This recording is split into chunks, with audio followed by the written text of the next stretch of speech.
Well, good afternoon, everyone. Here we are again with Let's Talk. And I'm so excited. We've got a mover and shaker with us this afternoon.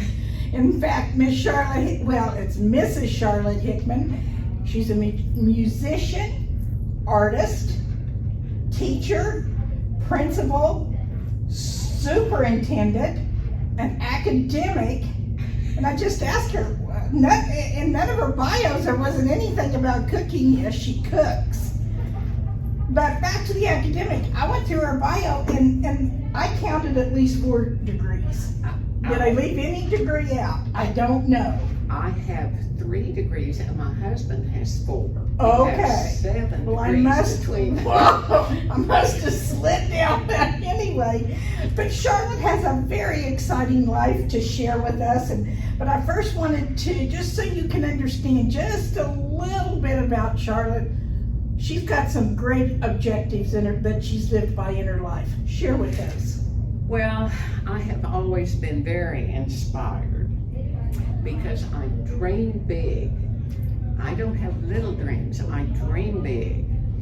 And I set goals, sometimes teeny tiny little goals. Every day? Almost week? every day. Okay. I set goals for myself and I stay motivated because I think that's just critical. And after all this motivation, I try to work it out. And if it doesn't work out, then I say, so be it. Good job. Well, share with us a little bit about your beginning. Where was Charlotte? Where did she begin? Well, you are now seeing an Okie from Muskogee. All right. I was born in Muskogee, moved to Lawton, and then we moved to Ponca City when I was in the 4th grade, 3rd and 4th grade. Mm-hmm. Moved to Ponca City, and of course I have to brag a little bit because Ponca City was an exceptional school system. Of course I didn't know that as a child, but later on I came to realize that. And so I was then graduated from Ponca City High School. But during that time, I did a lot of my own sewing. My mother... Why? Why did you sew? Well, you know, my mother was an alteration lady, and we always had the sewing machine going, and she insisted we learn how to sew. However, she tried to sew for my sister and I, and did all right with my sister, but I really didn't like the way my mother was sewing for me. So she says, well, you just do it yourself when I was in about Well, what didn't you like? You didn't like the way it looked? You didn't like the fabric? You just didn't like any of it, huh? It didn't fit right. I wanted a good fit. Yeah. Tight on that little hourglass figure, huh? So I did, and when Mother said, will you do it yourself? I said, okay. And of course, I've always been assertive that way, and I said, I will try it. I think later on we called it a risk taker, but when I was younger, I was assertive. I don't know whether my mother appreciated that after I started sewing, but that's okay. I learned. Did you buy your own fabrics? Oh yes, we went shopping, and I was very particular about what fabric we bought. And did you have to have a pattern? Well, to start with, I did. Yeah. But then I expanded and started doing my own things, whether it looked good or not. It did to me. It looked good. Well, you're the only one that matters, right? Good. Yeah. Had a terrific childhood in Ponca City schools. Well, tell us about you being an artist. What is your favorite medium? Well, as an artist, you know, growing up, I was always very creative because I wanted to not just sew, I wanted to knit. I learned how to knit, and then after I learned how to knit, well, I had to have the fiber, not just yarn, but I wanted fiber. So I had lots of sheep wool that I spun. You did? Yes, I did. I learned. Where did you get did your family have the sheep? No. After I was married and later on in life, I said to my husband one day, well, what if we raise sheep so I would have wool. Well, when I talked to some of my friends who did raise sheep, I decided maybe that wasn't, and I even ordered some sheep and tried to wash it. I ordered a whole fleece and tried to wash it. Well, that's not the most pleasant thing. So, No, I wouldn't think that would be so too good. I bought big balls of roving, is what they call it, when they put the wool into big balls. And you did the spinning wheel? Yes, and then Wow. I spun the wool and made yarn.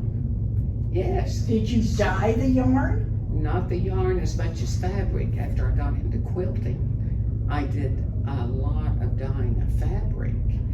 Oh, I combined fabric and wool later on. Right. Yeah, that became late. After I'd earned degrees and raised children. Well, okay, let's go back. Okay, no, let me finish this. So artist, you do fiber art, Yes, I do. oils, acrylics. Yes, mainly I started here, after we retired, and this opened up. I was so excited because I had always wanted to paint on canvas, and I had painted on fabric, but I never had time to expand into truly being a visual artist, painting Right. on canvas. So I picked that up when I came here with Linda in oils, and then I discovered watercolor. Oh, I really like the watercolor, and I've taken here with Jerry and with Cynthia. Cool. Yes. And So- I will brag on Miss Charlotte here. We have a lift project, which we give out canvas. They're probably, are they 8 inches or 6? 8 by 8. 8 by 8. And whoever wants to paint on these canvases can paint on it, and then we have a wall, and we sell those for $25 a piece. And the money that is made goes to, maybe we have someone here that can't afford an art class. We take that money out. Or it goes to buy cards, gift cards, whatever we need to, maybe just a little extra something around here. So Miss Charlotte has been very, very good about painting so many beautiful canvases I love for our it. lift Yeah, project. that's been a very worthy organization. It has, Yeah, hasn't it? very worthy, and I certainly enjoy doing that. Well, I certainly Yeah. enjoy when you bring those in, that's for sure. Thank you. She's always so happy, and it makes me feel good. They're beautiful. Thank you. Okay, artist. And we haven't even touched on all of our art, but okay, teacher. You started out being a teacher in elementary. Well, I started out as a music teacher because of my experience as a youngster in Ponca schools. Of course, they had a huge string program. Oh, not many schools. In Oklahoma we did, but not other states. I soon discovered when we started moving to other states, I was kind of limited with that music.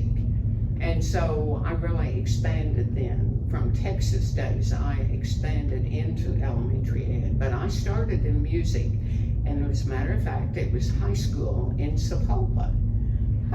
And I knew I was going to get married the next year, and so then I moved into the Tulsa schools, and that's where my husband then was teaching and I was teaching, and we continued there until we went to graduate school, and then from then on I began to realize how fortunate we were in Oklahoma to have the music programs, because not all states had that at the time. Yes, I discovered that. What is your favorite, let's say, help me with this. I saw that you strings, they're violin, Yes. And organ. piano, Yes. what else? Well, those are the main, and vocal. And you taught, and vocal too. Yes.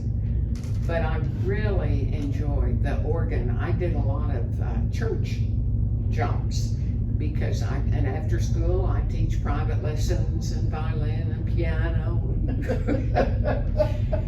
Whatever Okay. I did. Now, that's our teacher. Yes. Somewhere along the line, you must have thought, I want to be a principal. Well, yes, I had been in many schools and had seen the job as principal and just thought to myself, I think I can do that. And this was before there were a lot of women in the job. But I just felt like I could do as well as the men principals I had been with, and maybe even better. Absolutely. So I pursued that, and when we were in Texas, I became qualified, of course, in all elementary, and when we came back to Oklahoma City, that's when I decided to go to UCO and finish off principal certification, and went to OSU, and this is while I was teaching, and finished off superintendent certification. And when we were in Seminole, my husband taught at Seminole College, and I taught in fact, I taught first grade in Seminole. Now you're back to first grade. And that was the experience. I love those little darlings. Oh, I love first grade. But at that time, I had decided, okay, I really want to try, spread my wings. My goal was to be a principal. So I happened to go out to a little school, Pleasant Grove, close to Seminole, and the superintendent out there did not hesitate. He said, Charlotte, you can do it. So he hired me, and when he retired as superintendent, then I took over as superintendent. So I did. So now we've been teacher, principal, superintendent. Yes. But then I ended up, before I retired, in Shawnee, and there I was curriculum director. Wow, that's a job. And that was an experience, but you know what was so special about that? Well, first of all, I had a wonderful superintendent, Marilyn Bradford, that I worked with, and very encouraging woman. And she, she said, bring what you've learned. I mean, all these years I had been in so many places and had taught many different things. So I brought a lot of those experiences to the curriculum director job, including quilting, because by then I had started quilting. Okay. How All did right, you do now that? let's go back to art here. Okay. So you're at home. You have two sons, two little boys, Two little boys, yeah. a husband who's a teacher, and you have extra time on your hands, obviously. So you start quilting. I did, but again, that was later. I had sewn all those years, and I was knitting and spinning and doing. But then when we, toward the latter part of our career, we were in Seminole and Shawnee. We had moved back to Oklahoma. And in Shawnee, there was a wonderful Bernina sewing shop. Bernina, is a very classy sewing machine. And there was a sewing shop there. And I walked in one day and thought, well, I'll just look at them. Well, I didn't walk out with a sewing machine, but I walked out with a serger. And after I got home, I thought, well, okay, I'll learn to use this, but I really want to sew a better. I had bought a new sewing machine in Texas, but I wanted that Bernina. So that was like the Cadillac, right? Yes, Okay, yes. so we know where we are. Went back to that little shop and became good friends with the shop owner and her daughter and husband. Bought a Bernina, and I would stay up till 1 o'clock at night learning how to use this sewing machine, because the challenge is there. I'll do it. That's right. That's one of your goals. Set goals. That's right. So I learned to use that Bernina and started making quilts, because the people in the shop were very good quilt makers. I knew nothing about them until I had gone in that shop, and they told me how to do it and what to do, and so I took off. But after making several traditional quilts, I decided that I didn't want to continue matching points. Of course not. No. Matching. No, I can see that. I then really started looking. The visual artists started coming into quilting when they realized that the art quilts were becoming very popular then. So I looked at many of those and I took classes. I would travel some in the summertime, and if I wasn't teaching school, I did a lot of summer teaching, but I would go in between and take from some very wonderful art quilters that were blossoming. I mean, they So were now let me understand, just quilting to make a quilt. But did you do the quilting part of the, by hand. No, No. I used these big you had that too? machine. No, I didn't have a long arm quilting machine, but my Bernina machines were powerful enough that I could just run those quilts, like this one, for instance, under the machine, and I learned how to machine quilt and Wow. all the particulars that go with Wow. it. So How long would it take you to make just a regular quilt? well, one of my larger quilts, that's 40 inches by 40 inches. Is that what, a king size or regular no, size? that's more like the Oh, okay. some Okay. kind of quilt. Okay. By the time I start designing and start the quilt and layer it and design, the whole thing, it takes me about 6 months to Oh. finish it up and do my own quilting, because I've learned to do my own quilting. So I completed the whole quilt, put the binding on it, and I've entered quite a few quilt shows, and Oh. it's wonderful. I've had Oh. fantastic friendships through this quilting business, and I had a business. I've actually You had a business too? Yes, I had a quilting business. Was this during school, after school, summers? When was this business? That was mainly after I retired Oh, the first okay. time, and then I Okay. developed my quilting business and designed patterns and taught at quite a few quilt shops in the area, and like I say, just wonderful friendships through this business. Cool, good Yeah. grief. Well, we're gonna show these later at the end, Okay. when we can get up close and personal. I mean, they're stunning. Okay, now, let's talk about your knitting. My knitting. Now, these that you brought, did you spin this wool for For these? this one, I did. These I did not spin. I had bought the wool from a very fine knit shop in what's north of us, Guthrie. In Guthrie. Okay.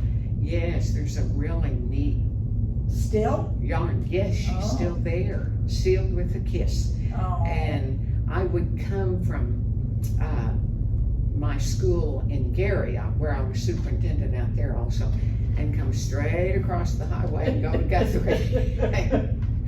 Pick up yarn, and Keely up there was very helpful to help me Uh-huh. learn all about knitting designs and making intarsia. Well, and I have seen Charlotte walk into Healthy Living, Casey, and that's what I know, well, in the winter, and she'd have these beautiful, oh, that's beautiful. She goes, I made it. Yeah, that was pretty. Thank Yes, you. yes. Thank you. Yes. Well, okay. We've talked about this. What is your favorite? What is your favorite? It all depends on what you're doing at the time or what? Yes, because I just really don't, I work on something and work on it, and well, that's just like on the quilting business. I had done just about many different ways of quilting. I had learned the different techniques, and that's when about that time that Healthy Living opened up, and of course that light bulbs went on. So when I came out here to visit and realized Cheryl was out here, and of course Did you know Cheryl before? no, but I okay. felt like I did because of our her Leonardo there. I was in where was I? Seminole. Okay.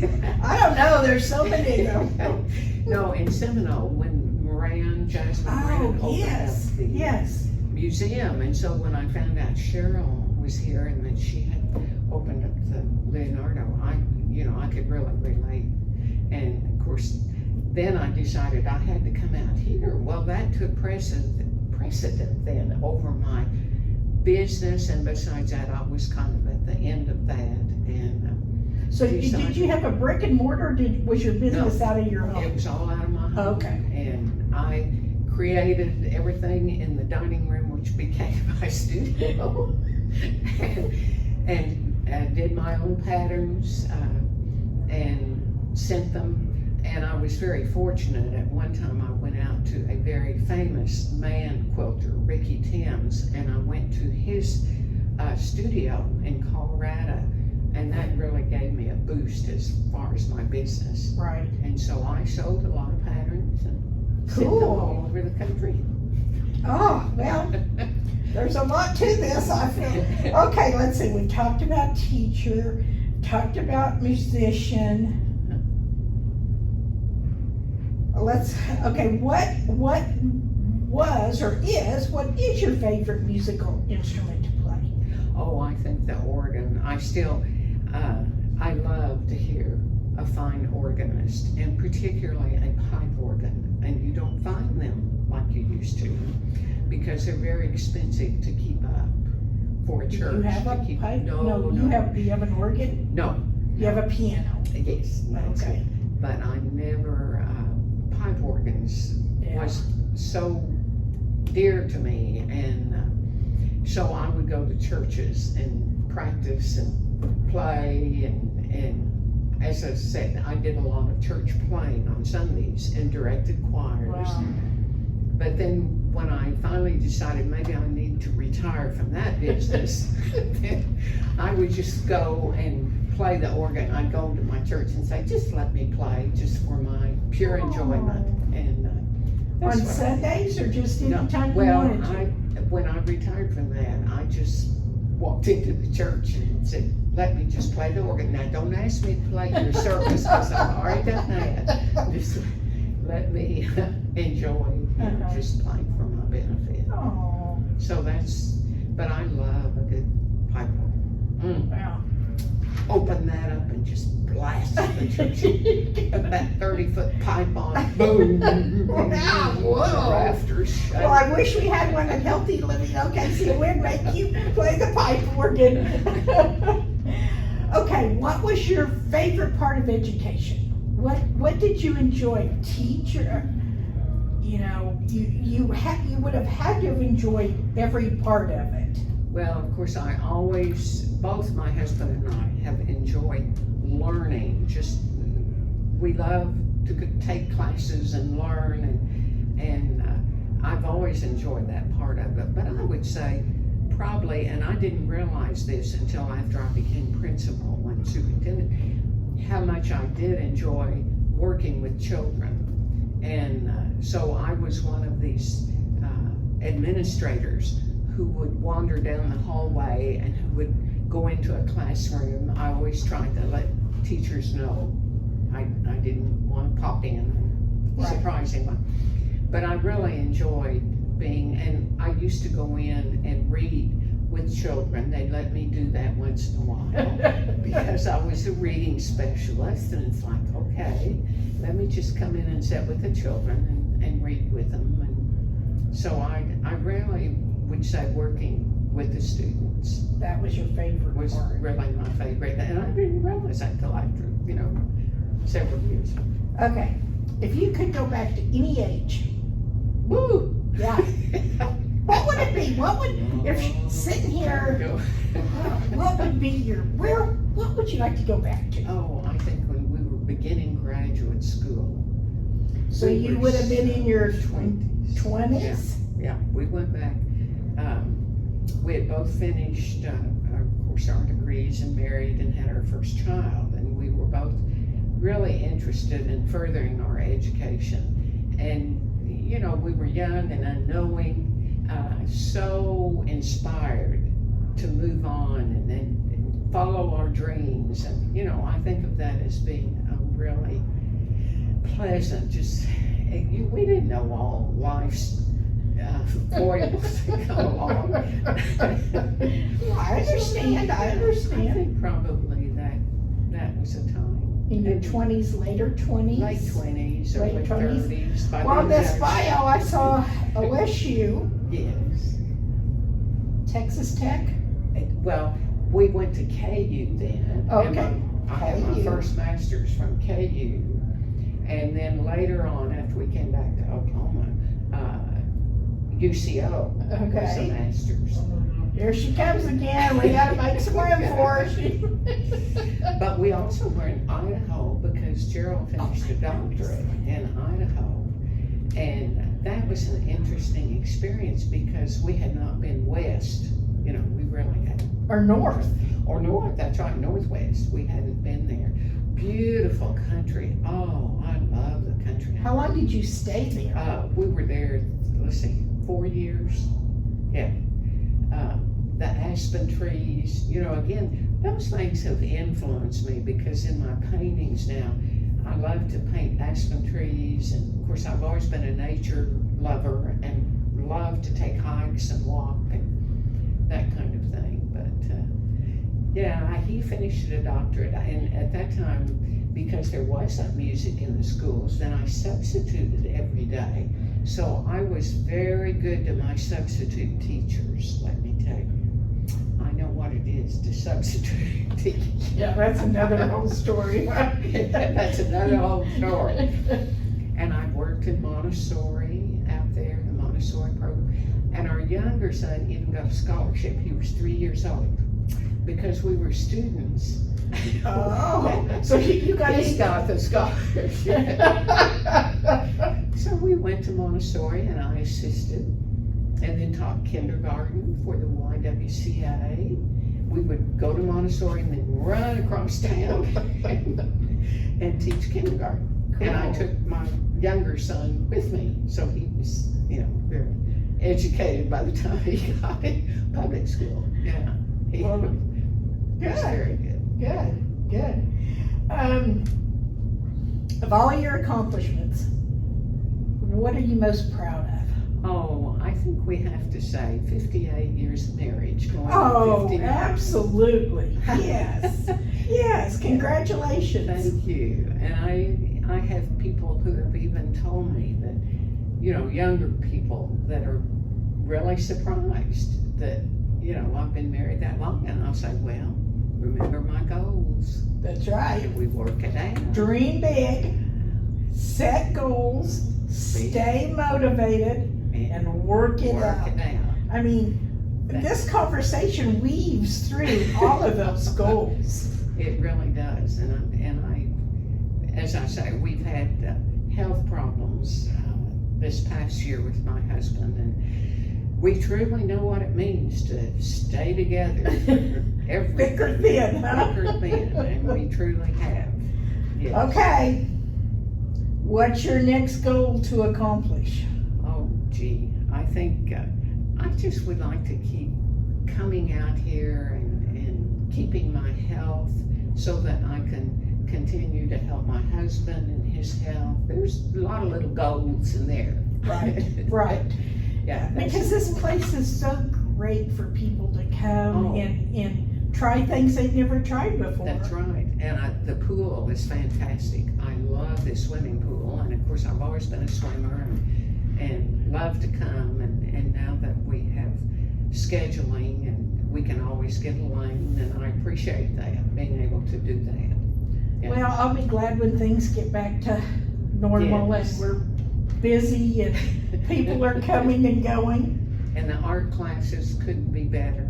I love Cheryl and Linda and Jerry and Cynthia have really given a lot to help the art group down Absolutely. there. Absolutely. Of course, I'm not into pottery, and I keep thinking now, no, Cheryl, I'm not going to. Did she ask you to do it? No, I think other friends have asked me about the pottery, and I say, I really love the art, the painting, and I have all this paint at home. That's now, so right. I need to use You it. must have in your home a whole room that's yours. How about 3 bedrooms? Oh, 3 bedrooms, We okay. do have 1 bedroom. We have a small 4-bedroom house, so we do have a bedroom we sleep in. The other 3 are yours. The other 3 are mine. Well, let's talk about this right here. I think I Okay. can move here. Okay. This is beautiful. This is called your quilt? This is Oh, this felting. is felt. Yeah, this is felting. I have not only my sewing machines, but I have felting machines that have no bobbin and no thread. So you run it like a sewing machine, but With these the needle needles- up and down? Yes, 5 needles in one machine. 5? Yes. 5? 5 little fine needles, and my other machine has 12. So you run it, and it just beats up and down, and you put this on some other fabric, like cotton fabric behind it, or felt fabric behind it. And then, of course, I combine a lot of different Colors. because I love, as you can This tell- is just a piece of like felt? No, the I didn't think about that. I should have brought the roving, the fibers, because you pull them apart and you pull the fibers. And as And you then pull it, then you lay them down and you run them under the machine, and they beat into the fabric. and how do you make this flower design? Well, that comes Okay. back from my artwork. See, this one, Let me show you this one here. I did the oil. Oh, it's that one. Yeah. Yes, I look at couldn't that. remember what I All right, had. now That's see, right. here we go.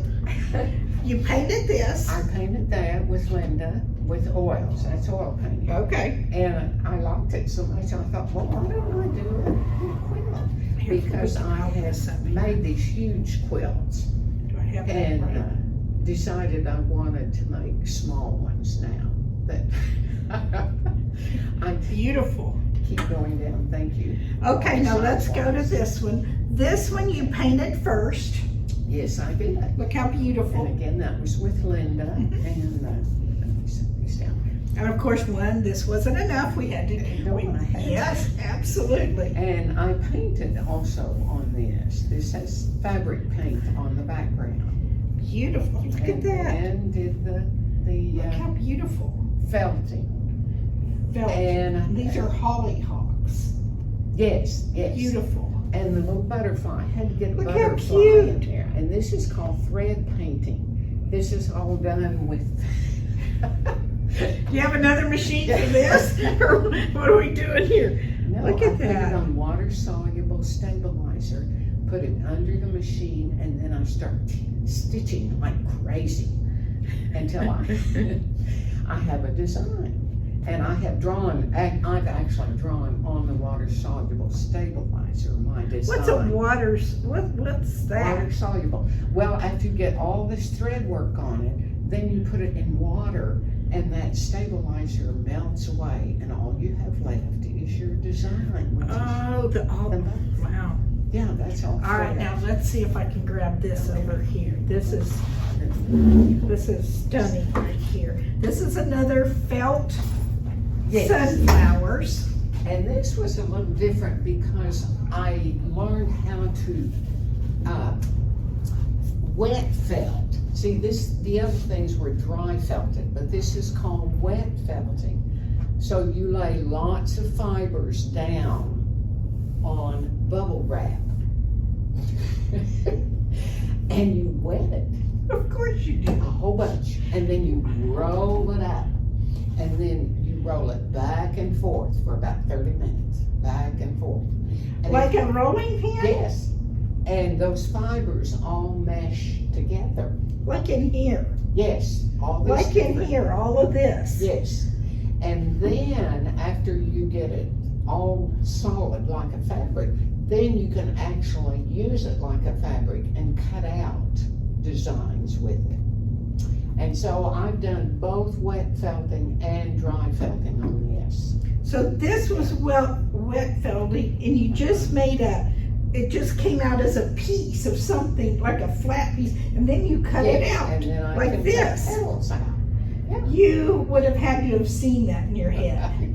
Well, I 'Cause have if a design. I Yeah. could have done one daisy and that may have been it, but I not had a really. design in my head. I knew I wanted to do sunflowers. So when I was making the fabric or wet felting, I pulled out all these colors that I thought sunflowers would look like. This is why they're, and of course I know as an artist, the more color, the vibration you have, the more beautiful it will be in your quilt.